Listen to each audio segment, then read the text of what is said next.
आज हम लोग central problem of an economy के बारे में बात करेंगे। आखिरकार अब हमें सबसे पहले ये समझना होगा कि इकोनॉमिक प्रॉब्लम है क्या। देखो, वांट और ह्यूमन बीइंग आर अनलिमिटेड, यानी कि मनुष्य की जो इच्छाएं हैं वो अनलिमिटेड है, अनंत है, लेकिन but the means of satisfying these want are scarce. लेकिन उसको पूर्ति करने के लिए जो हमारे पास साधन है वो सीमित है, यानी कि उस साधन की हमारे पास कमी है। अब हम अपने रिसोर्सेज को, अपनी जो वांट्स है, आवश्यकता है, उस पर किस तरह खर्च करें, किस पर पहले खर्च करें, पहले हम क्या लें, ये जो बेसिक जो ये आपके दिमाग में प्रॉब्लम आती है, यही इकोनॉमिक प्रॉब्लम है। The problem concerning the allocations of the resources to different use is called economic problem or problem of choice। आपके पास जितने पैसे हैं, जितनी आपकी इच्छाएं हैं, उस पैसे को आप कहां और कैसे खर्च करोगे, पहले कहां खर्च करोगे, यही सबसे बड़ी इकोनॉमिक प्रॉब्लम है और यही प्रॉब्लम ऑफ चॉइस है। अब हम बात करेंगे कॉज ऑफ इकोनॉमिक प्रॉब्लम की। क्यों होता है इकोनॉमिक प्रॉब्लम? सबसे पहले आपकी इच्छाएं बहुत है, यानी कि अनलिमिटेड वांट्स। दूसरा, आपके पास उस इच्छा की, उतनी इच्छाओं को पूरी करने के लिए आपके पास रिसोर्सेज नहीं है, यानी लिमिटेड रिसोर्सेज या लिमिटेड मीन्स बोल लो। और रिसोर्सेज का अल्टरनेटिव यूज पॉसिबल है, यानी कि हम, अगर आपको मान लो 3-4 चीज चाहिए, पेन चाहिए, टॉफी चाहिए और नोटबुक चाहिए और पैसा उतना ही है, तीनों में से कुछ भी ले सकते हैं, यानी रिसोर्सेज का अल्टरनेटिव यूज संभव है। मेन जो हमारी सबसे पहला मेन कॉज है वो है अनलिमिटेड वांट्स, लिमिटेड रिसोर्सेज यानी मीन्स और अल्टरनेटिव यूजेस। अब किसी भी तरह का इकोनॉमी क्यों न हो, ये 3 प्रॉब्लम हर एक इकोनॉमी में होता है, चाहे वो, इसे हम सेंट्रल प्रॉब्लम ऑफ इकोनॉमी बोलते हैं, चाहे कोई भी इकोनॉमी हो, उससे अंतर नहीं पड़ता है। ये 3 प्रॉब्लम हर एक इकोनॉमी में होता है। पहला व्हाट टू प्रोड्यूस, दूसरा हाउ टू प्रोड्यूस और तीसरा whom टू प्रोड्यूस। आप याद रखो, चाहे प्रॉब्लम, चाहे इकोनॉमी बहुत डेवलप हो, चाहे डेवलपिंग हो, चाहे अनडेवलप्ड हो, इकोनॉमी कोई भी तरह का हो, कोई अंतर नहीं पड़ता। ये 3 प्रॉब्लम हर एक इकोनॉमी में एग्जिस्ट करती है, what to produce, how to produce और फॉर whom टू प्रोड्यूस। अब व्हाट टू प्रोड्यूस है ना, इसको हम ना 2 तरह से सोच सकते हैं, 2 दिशा में।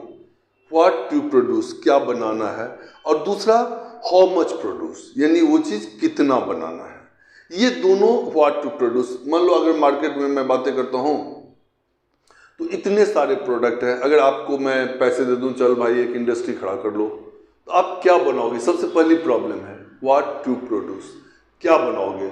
आप बोर्ड बनाओगे, मार्कर बनाओगे, घड़ी बनाओगे, टी-शर्ट बनाओगे, क्या बनाओगे और कितना बनाओगे? कितना, जितना आपका बिक जाए, मार्केट का साइज क्या है, बहुत सारी चीजें होती है इसमें। तो सबसे पहले है what to produce. What to produce हमें कितने मैनर में, 2 मैनर में देखना है, एक कि हम क्या बनाना है और दूसरा कितना बनाना है। ये दोनों व्हाट टू प्रोड्यूस का ही पार्ट। दूसरा जो प्रॉब्लम बन के आता है वो है हाउ टू प्रोड्यूस, यानी कैसे बनाएंगे, कौन सी technology, labour incentive technology use करेंगे या कैपिटल इंटेंसिव टेक्नोलॉजी यूज करेंगे। तो दूसरा क्या होता है, हाउ टू प्रोड्यूस। और तीसरा आपका प्रॉब्लम है whom टू प्रोड्यूस। देखिए, आप ना अगर टी-शर्ट ही बनाते हैं तो सभी के लिए नहीं बना सकते। एक ही ब्रांड आप देखा है कि गरीब से लेकर अमीर तक, बच्चे से लेकर छोटे तक सबके लिए बनाती है? नहीं बनाती है। अगर टी-शर्ट बनाती है ना, तो जो बड़ों का टी-शर्ट बनाती है वो बड़ों के लिए बनाती है, वो किड्स में नहीं बना रही है। अगर जो किड्स का ब्रांड है वो किड्स में फेमस है, वो यंगस्टर में और ओल्ड एज में नहीं जा रहा है, तो किसके लिए बनाओगे? चीजें ही बनानी है, तो बच्चों के लिए खिलौना बनाने हैं और बूढ़ों के लिए छड़ी बनानी है, तो आप क्या बनाओगे? तो आप किसके लिए प्रोडक्ट बनाओगे उस पर डिपेंड, ये भी एक बहुत बड़ी प्रॉब्लम है। तो गुड्स किसके लिए बनाओगे, उतना ही नहीं, आप मान लो आप टी शर्ट ही बनाओगे तो अब इकोनॉमी में 3 तरह के कंज्यूमर हैं, 3 तरह के कस्टमर मिलेंगे आपको। एक मिलेगा जो रिच पीपल है, एक मॉडरेट है यानी कि जो मिडिल लेवल है, और एक बिल्कुल गरीब है। तो आप किसके लिए बनाओगे, यानी आपका टारगेटेड कस्टमर कौन होगा, ये भी सेंट्रल प्रॉब्लम और इकोनॉमी में एक बहुत बड़ी चीज है। तो तीसरा पॉइंट हुआ whom टू प्रोड्यूस, तो यानी 3 पॉइंट हुआ, what to produce, how to produce और फॉर whom टू प्रोड्यूस। अब अभी तक हमने प्रॉब्लम की बात करी, अब है कि इसका सॉल्यूशन क्या होगा, सॉल्यूशन ऑफ सेंट्रल प्रॉब्लम क्या है। तो सभी इकोनॉमी सेंट्रल प्रॉब्लम को अलग अलग अपने अपने ढंग से सॉल्व करती है। यानी कि एक मैंने आपको पहले ही पढ़ाया था, इकोनॉमी 3 तरह का होता है। सेंट्रली प्लान्ड इकोनॉमी, जिसका मैंने आपको एग्जाम्पल दिया था कि चाइना, रसिया। उसके बाद मार्केट इकोनॉमी यानी फ्री इकोनॉमी, जिसका एग्जाम्पल मैंने दिया था यूके, यूएसए। और मिक्स्ड इकोनॉमी, जिसका मैं खुद एग्जाम्पल हूँ, इंडिया।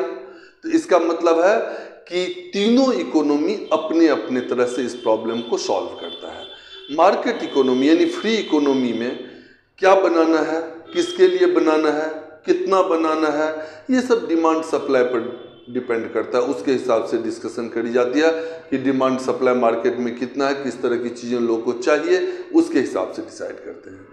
सेंट्रली प्लान्ड इकोनॉमी में आप अपने तरफ से डिसाइड नहीं कर सकते, इसमें क्या, कितना और कैसे बनाना है, तीनों डिसीजन सेंट्रल अथॉरिटी लेती है, जो अपॉइंटेड बाय सेंट्रल गवर्नमेंट होती है। यानी कि वहां पर आपको क्या बनाना है, कितना बनाना है और कैसे, मतलब मेथड भी वही बताएगा, लेबर इंसेंटिव बनाना है या कैपिटल इंसेंटिव बनाना है, वो भी वही डिसाइड करेगी। और तीसरा है मिक्स्ड इकोनॉमी, यहाँ दोनों का मिक्सचर है, क्या बनाना है, किसके लिए बनाना है, यह डिमांड और सप्लाई पर भी डिपेंड करता है और गवर्नमेंट पर भी डिपेंड करता है। कुछ चीज़ में कंप्लीटली डिमांड एंड सप्लाई है, जो नेसेसिटी गुड्स है उसमें गवर्नमेंट अंकुश लगाए रहती है। तो इस तरह से तीनों इकोनॉमी इसकी सॉल्यूशन अपने अपने हिसाब से निकालती है कि मार्केट इकोनॉमी फ्री इकोनॉमी है, इसलिए वो डिमांड एंड सप्लाई की बेसिस पर सिर्फ काम करेगी। Central economy planned economy, centrally planned economy है, तो इसीलिए वो गवर्नमेंट के जो रेगुलेशन है उसको फॉलो अप करेगी। और हमारे यहाँ जो मिक्स इकोनॉमी है वो दोनों का मिक्सचर है, यानी थोड़े से इसका भी, थोड़े से इसका भी। अब हम अगले वीडियो में आप लोग को प्रोडक्शन पॉसिबिलिटी कर्व और शेड्यूल पर बातें करेंगे। तब तक के लिए धन्यवाद, जय हिंद।